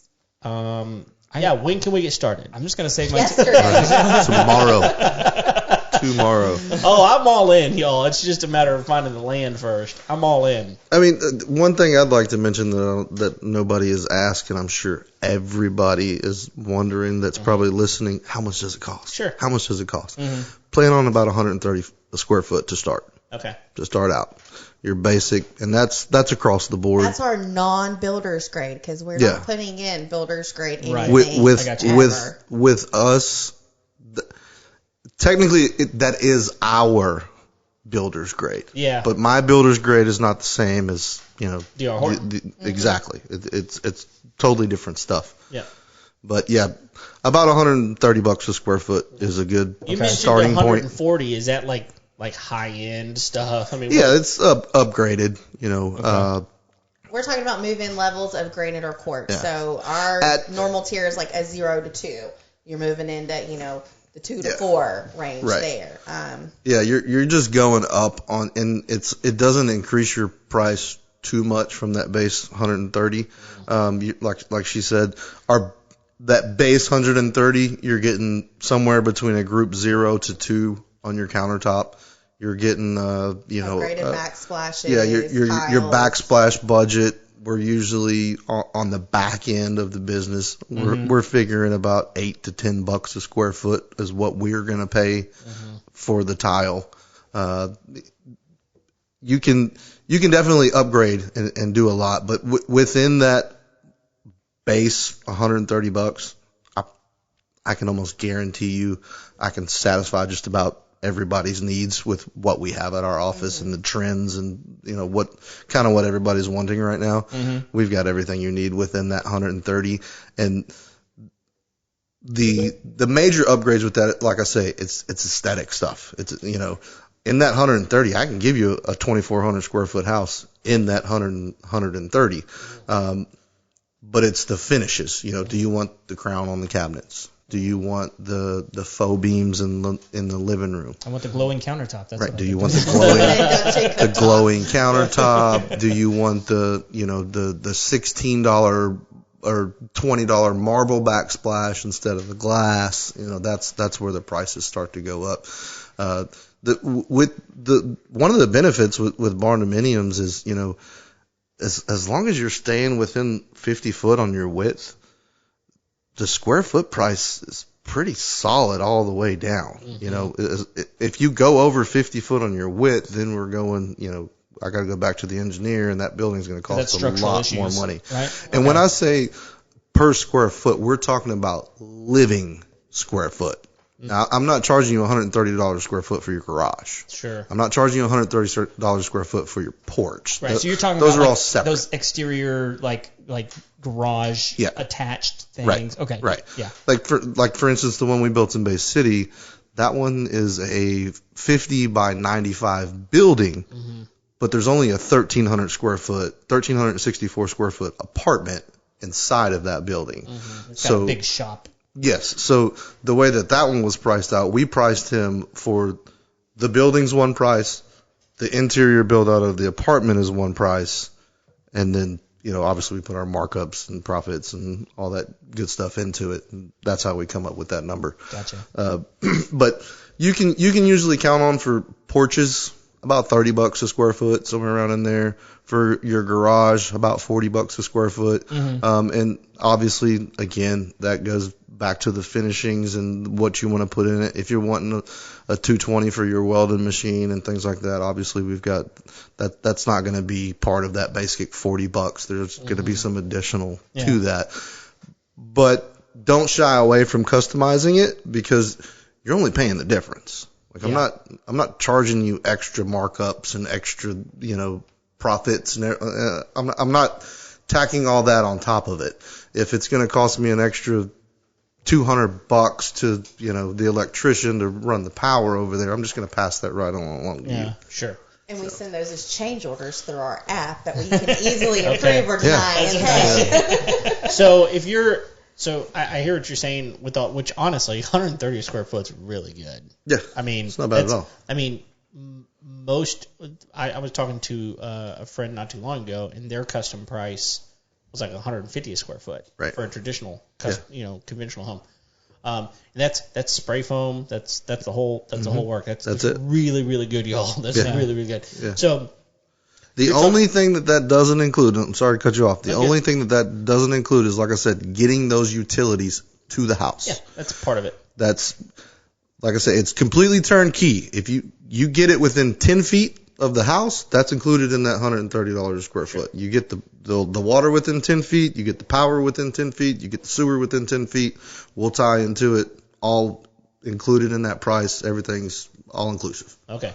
So if you so you're talking, let's say you go with a 50 by 90 building. Okay, what that is, whatever it is per square foot. Mm-hmm. Can you then add porches on to that? Because you're not, those are less structurally, those are not the same, right? So you can add those on. Yeah. However. So just paying extra for the concrete. Yeah, you're paying extra for the concrete. Right. You're paying extra for the metal roof, right? That kind of stuff. But again, the square footage price of that porch is going to be cheaper because I've only got to do a 4-inch slab. Right. I don't have grade beams. I don't have all the stuff that I have to do for a garage. Sure. The garage square foot is going to be a lot more expensive because it's got to be a 6-inch slab, more rebar, da-da-da-da-da. So you could do a covered awning with, Yeah. And adding those things on, it's like I say, it's really not terrible. The pricing is it's very affordable. It's very reasonable. I don't feel like we try to get rich off of anybody, but we make a good living. Sure. I mean, I got to be able to get my excursion in one of them things, so. Right? That thing doesn't fit everywhere, I'll probably say that. Big body. You can do that in a Barndominium. You get my garage door, you can park in the living room. That's true. Right. Yeah. Yeah, I've seen on some of these Barndominium pages, I've seen some guys that say they start out in the 120 to 125 range. We could do that last year. We can't do it anymore. Sure. We had to go Change up. of material? Yeah. Just 30% increase on metal. Yeah. It's nuts.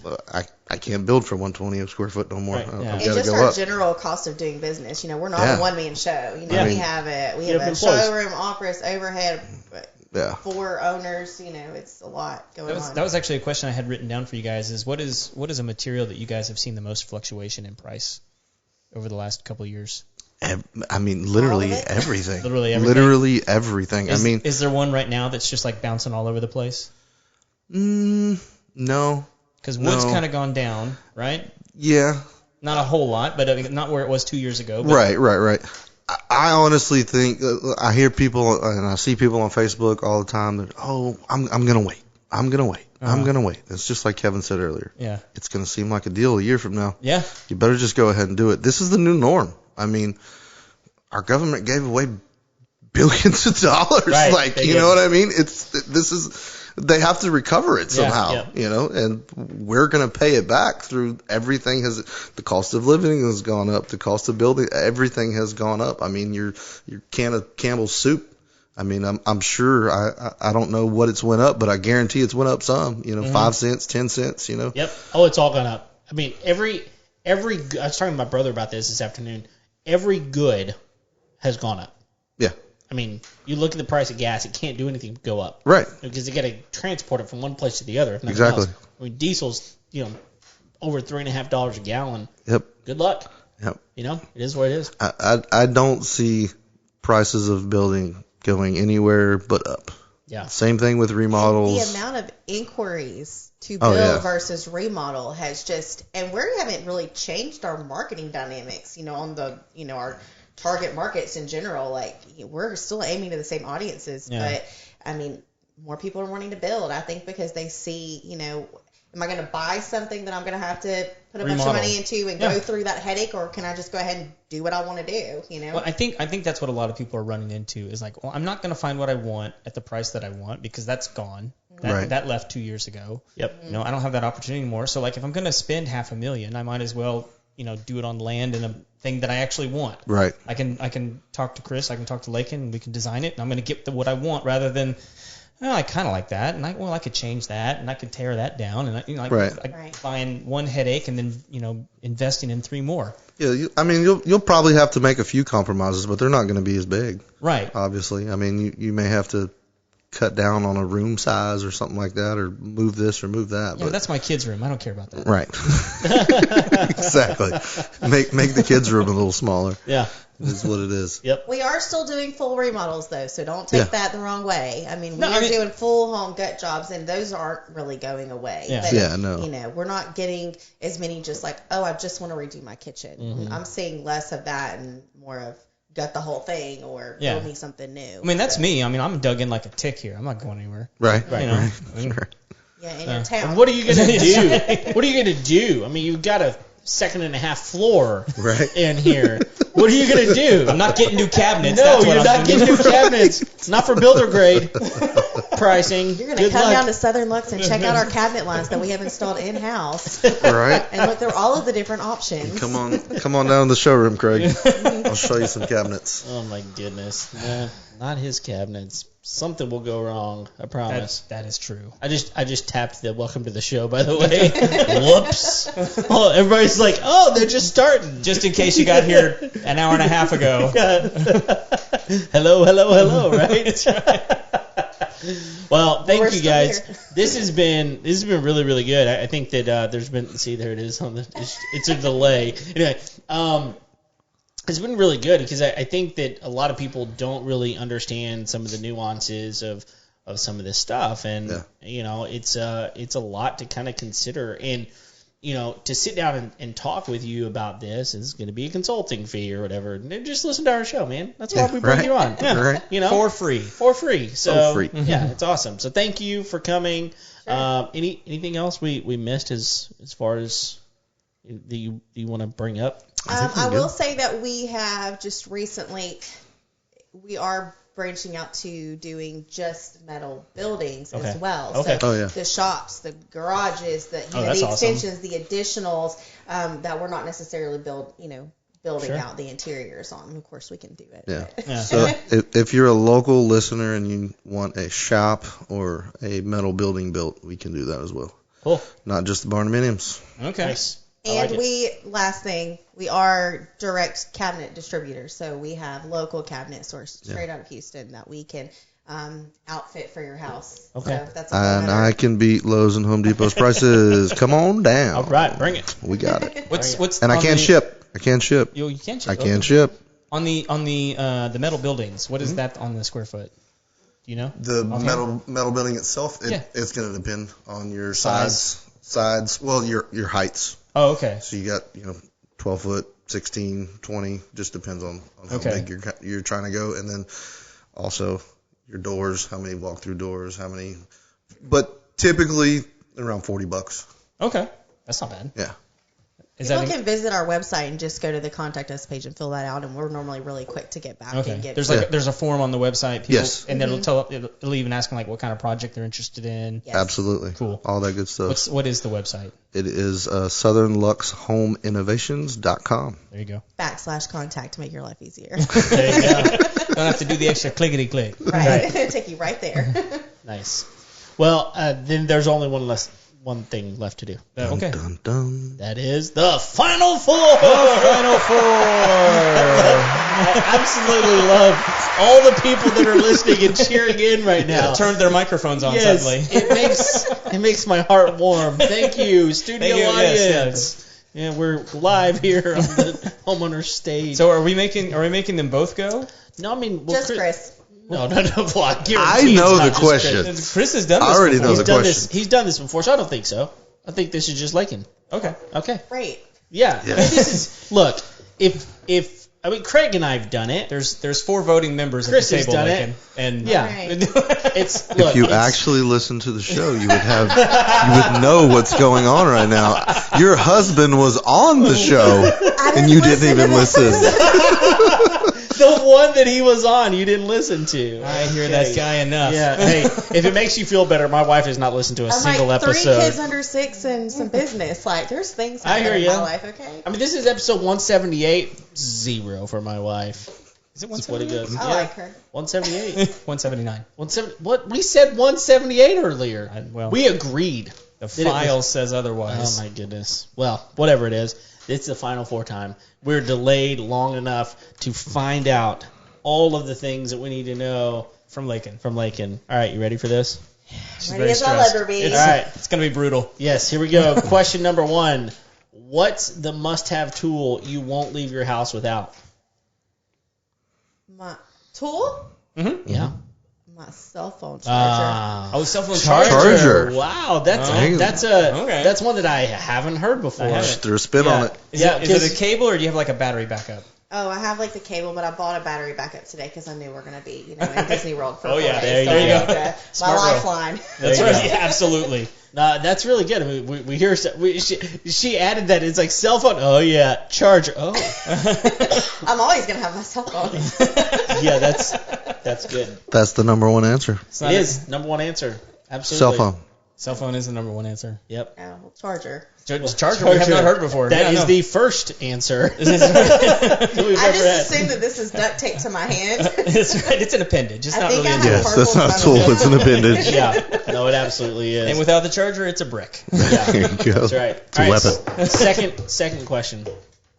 What's a job you've walked away from? Okay, now we have to qualify this every single time. Everybody that listens to the show is like, okay, here it comes. That we meant, what's a project in your house that you began and you walked away from? You had to call a contractor and it's like, look, I'm not doing this. I'm not touching this. It's too much work. But we said the very first show, what's a job you walked away from? So a lot of people talk about careers that they walked away from, or a specific employer or something. So we're just going to leave it open to you. What's a job you walked away from? I taught dance professionally for about 12 years. Okay. And I stopped teaching dance, and this is what I do now. Okay. All right. Well, let's see it. Here we go. And that's the story. And that's that. Oh, John, I'm waiting. You might see something on the horizon, but not right The now. Go get the horizon. guitar. On the horizon. Hey, Greg, pull it out. I'm ready. All right, Laken. Do you know any A one. ballet A two. ballots on that thing? Yeah, I started off wrong, didn't I? A 1, a 2. That's probably not how it's. Oddly enough, I can play some Bach. Oh my goodness! All right, Well, I let's can give keep. you a nice bar warm up if Okay. you'd like to break that out. There you go. All right, third question: how do you wind down at the end of a long day? I don't. Oh, so you I'm just stay kidding. up. This is totally not it. If you walk into my house Uh-huh. after bedtime, so Mhm. we're saying like 8:30, Sure. I've got essential oil diffusers going on. Uh-huh. It is dark. Uh-huh. I mean, just like all the dim lighting. I mean, it looks like an Italian restaurant. You know what Nice. I mean? Like in its prime, like just very chill. That's it. I mean, that's it. I also like wine. Okay. I was going to say, you skipped the Pinot Grigio part. Yeah. Well, Pinot Gris. That's it really just is like Italian. skipped the like Pinot. my bone and my Pinot. They go hand in hand. Yeah, no, seriously. I like to chill. Cool. I like very, very chill. Nothing on? No music, TV? nothing? I mean, sometimes. Sometimes? A little, yeah, I'll put on something like real low. Oh, that's funny too. So when my kids go to sleep, I put on like rain sounds or ocean noises. So our whole house will just sound like you're at the ocean and it's all dimly lit. I guarantee you that's what my house sounds like right now. Yeah. It's wonderful. I mean, Right. there's no other way to do life. You got to go to the second and a half floor to get away from it all. Yeah. That's right, I yeah. actually thought the other day, I was like, what I happens need if a I put second and a half in floor this? at my house then. Yeah. I can get away. Where Dude, can I go? I'll take you in when we're done here. You'll see if you like it. That's funny. All right. Last question. What's one of the best pieces of wisdom or advice you've ever received? Best wisdom or advice? Don't do anything half-ass. Oh, nice. Yep. That will save you a lot of trouble. Yeah. Yeah. Full ass is all the way to go. I mean, Every time. Never heard anybody complain about that. I can say that I got that from multiple people in my life. So, I mean, it's just kind of the trend. Like, just go all in or don't do it at all. Yeah. No, that's yeah. I mean, why are you going to do anything if you're not going to complete it? I don't understand. Like, seriously, I really don't understand. This is just my Are you personality. type A? Absolutely. Okay, there we go. Yeah. We're on the right side of the table. Yeah. Yeah. Absolutely. I mean, it's funny because like I've got definitely pieces of my personality that are not type A, but at the end of the day, it still needs to go a certain way, right? Like Completed is one of them. completed is one of them. Yeah, no, I get it. Cool. All right. Well, we've already talked about how we contact you, so we're not going to go to that question. Craig, A phone number or something. All right, Craig, go ahead. Ask your question. How do people get a hold of you if they want to find you? It's the one question I get to ask. Yeah. Let me have my question, Kevin. Do you want to do it? Don't half-ass You're this. the question answerer right now. You can call us at 936-205-1617 or by email, info@southernluxehomeinnovations.com, or you can visit our website. Now, you can go to Facebook, but we're not going to respond there. Oh, really? Yeah, we automatically redirect everyone. This is a You'll get a business redirect message. business pro tip. If you have a business, I highly recommend that you funnel all of your leads to one resource at all possible. It's easier to track. Yes, and you're not leaving people hanging. There's not, you also get the real true inquiries There you go. if they follow through. Yeah. And for the kids out there, you can follow us on the TikTok now. We Ah. got the I TikTok. have upgraded to TikTok. TikTok, Instagram, Facebook, it's all Southern Luxe Home Innovations. Yeah. Cool. You got any good fishing lures for sale? I do. Do you have a page for that yet? I don't. I haven't started my page yet, and I told my brother's trying to get me to do custom orders, and I'm like, I don't have time for that pressure. It's a lot of work. If I paint it and I got it in stock and you want it, I'll sell it to you. Yeah. But I don't want to do custom. But I bought him a photo light box to take did. pictures of it for Valentine's To help me step Day. my Is game that up. really romantic? Aww. That's how I'm relaxing in the evenings now, is painting. Okay. That's my answer to I'm that inside question. of the ocean and he's outside painting the lures. Yeah. For the ocean. For the I actually ocean. saw some just the other day. They're beautiful. Thank you. Yeah. If you want a fishing barndominium, Yes. Chris can make you the custom lures to Give go me with a the call. house. That's right. That's Nice. right. We've got a couple potentials on the coast this year, so There you go. I'm excited That about could those. be in the gift basket. That's right. Nice. Well, cool. Well, again, thank you guys for coming, for being here. Thanks for It's having another us. long episode. We've had a lot of long episodes recently, but thanks for coming. Thank you all for listening to the episode today. Thanks for downloading episode 179, I think. Anyway, yeah, leave us a review, a rating on iTunes. That would be wonderful. Go like us on Facebook and all the other places. We're available each and every Tuesday. Until next time, we'll see you later. See ya.